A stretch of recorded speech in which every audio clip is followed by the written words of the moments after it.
এটা হচ্ছে আসলে আমার প্রথম হাইক। এর আগে এরকম উঁচুতে হাইক করার এক্সপিরিয়েন্স নাই। It seems better. Let's go and see what happen. পাহাড়ের খাঁজে পাখির বাসার মতো ঝুলে থাকা এই মঠটাকে প্রথম দেখলে মনে হয় এটা কি আদৌ সত্যি নাকি কোন রূপকথার গল্প।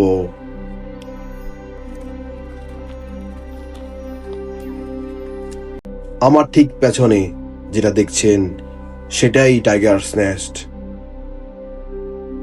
ভুটানের সবচেয়ে রহস্যময়, পবিত্র আর অকল্পনীয় এক বৌদ্ধ মঠ। কেনই বা একে টাইগারস নেস্ট বলা হয়? কেন এই জায়গাকে ঘিরে মানুষের এত বিশ্বাস, এত বিস্ময়? সেই গল্প নিয়েই আমাদের আজকের পর্ব।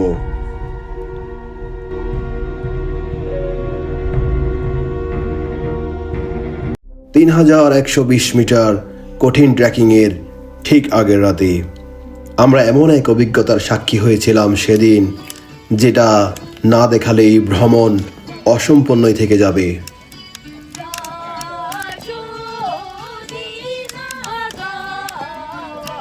সাধারণত ভুটানে সারা বছর জুড়ে চলে নানান ধর্মীয় উৎসব।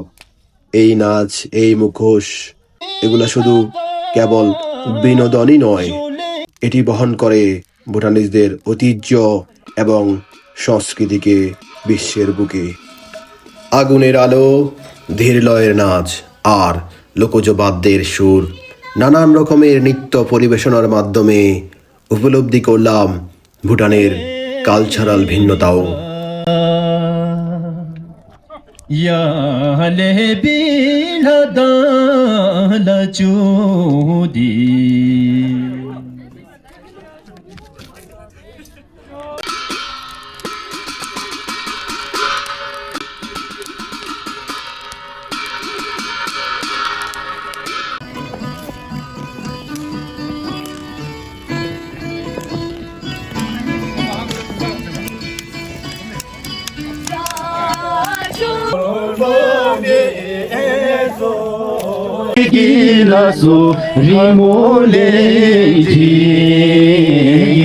এখন হচ্ছে ভোর 6টা 20 বাজে। আমাদের আজকে 1.5 ঘন্টা থেকে 2 ঘন্টার একটা হাইক আছে। আমরা হাইক করবো হচ্ছে tiger nest, one of the most beautiful place in the Bhutan, also beautiful.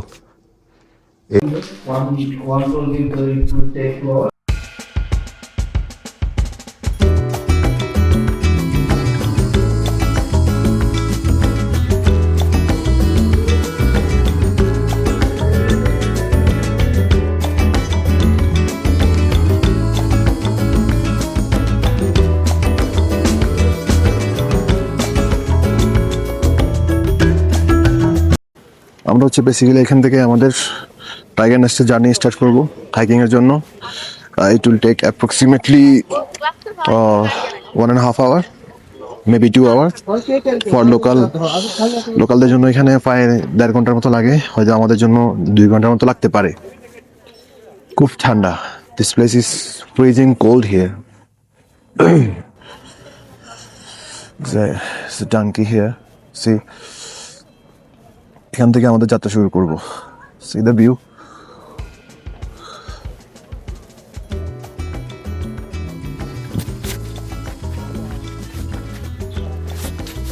আপনি চাইলে এখান থেকে গোটা হায়ার করতে পারবেন, এবার আপনাকে মিট পয়েন্ট নিয়ে যান।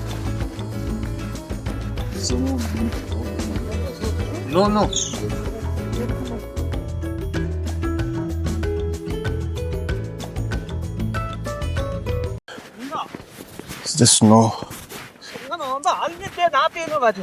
আমরা স্নো দেখতেছি হালকা হালকা ঘাসের মধ্যে।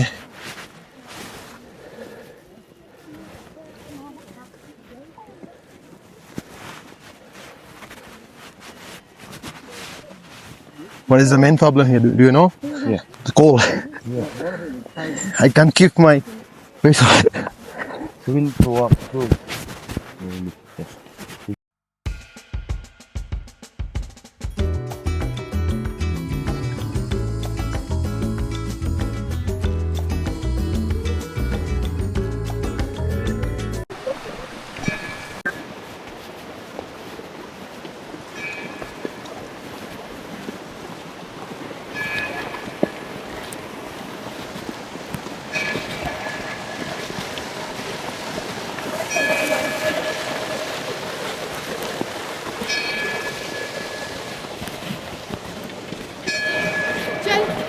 চলেন আপনাদেরকে যেতে যেতে সেই গল্পটাই শোনাই। গল্পটি ছিল 1200 বছর আগের। ধারণা করা হয়ে থাকে 8ম শতাব্দীর থেকে তিব্বত থেকে আগত গুরু রিনপোছে প্রথম এখানে এসেছিলেন এক বাঘিনীর পিঠে চড়ে। এই বাঘিনী ছিল তারই এক শিষ্যা। এই পবিত্র মঠ বা টেম্পলের ভিতরে 8টি পবিত্র গুহা রয়েছে, যেখানে একটির মধ্যে ধ্যান করেন গুরু রিনপোছে। তিনি 3 বছর 3 মাস 3 দিন এই জায়গায় ধ্যান করেন এবং বাঘিনীর পিঠে চড়ে আসার কারণে তার ভক্তরা এটাকে নাম দেন টাইগার্স নেস্ট বা স্থানীয় ভাষায় যাকে বলা হয় টাকসাং। টাক অর্থ বাঘ আর সাং অর্থ ডেরা বা গুহা। টাকসাং বাঘের ডেরা বা Tiger's Nest. It's not showing our face. Because of lighting, right? Yeah. Where we are now.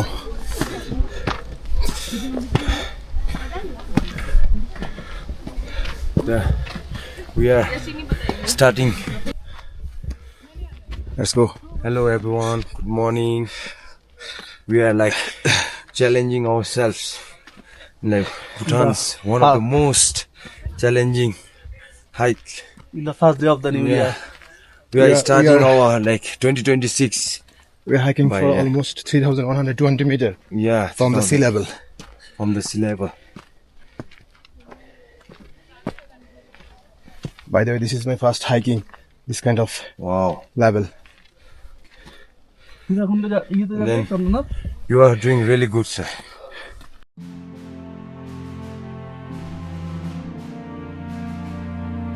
এবং যাওয়ার পথে আমরা একটা পাখি দেখতে পাই যার নাম ছিল ইয়েলো বিল্ড ব্লু ম্যাকপাই, যেটি আমি আমার লাইফে প্রথমবারের মতো দেখি। পাখিটির রং এবং বৈচিত্র্য রকমের লেজ ছিল অসম্ভব রকমের সুন্দর।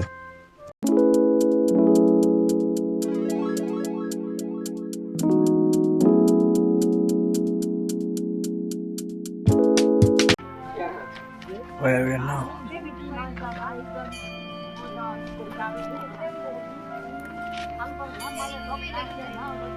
আর এই ট্রেকিং এর ঠিক মিডল পয়েন্টে একটি ক্যাফে রয়েছে, যেখানে আপনি চাইলে ভিউ দেখতে দেখতে কফি ট্রাই করতে পারেন এবং এখানকার স্থানীয় কুকিজ ট্রাই করে দেখতে পারেন। Be like one fort, small fortress that's Singizong. So while he was meditating there, he could like realize that in this valley there's one like evil spirit, deadly evil spirit named as like Singisamdo. So he used to harm people living in this valley. He used to cause lot of trouble in this valley. And then he was like obstruction in like flourishment of dharma, right? So in order to subdue him, নানান দেশ থেকে আগত দর্শনার্থীদের মনে সবসময় একটা প্রশ্ন থেকেই যায়, এরকম পাহাড়ের চূড়ায়, পাহাড়ের খাজে, এরকম দুর্গম স্থানে কিভাবেই বা নির্মাণ করা হয় এই স্থাপনা। কোনো আধুনিক যন্ত্রপাতি ছাড়া পাথর দিয়ে এত কাঠ উঠলই বা কিভাবে এত উপরে? সময়টা ছিল 1692 সালে। ভুটানের তৎকালীন শাসক গুয়েন তেনজিন রাবকি প্রতিষ্ঠা করেন এই মঠ। শুনতে দৈব গল্প মনে হলেও আসলে ইতিহাস বলে শত শত মানুষের অক্লান্ত পরিশ্রম এবং শিকল বেয়ে বেয়ে সব রকমের উপকরণ, পাথর, কাঠ তারা তুলেছিলেন এই উচ্চতায়। 1998 সালে যদিও এটি একদম পুরো ছারকার হয়ে গেলে আবার সেটি বিনির্মাণ করেন 2005 সালে।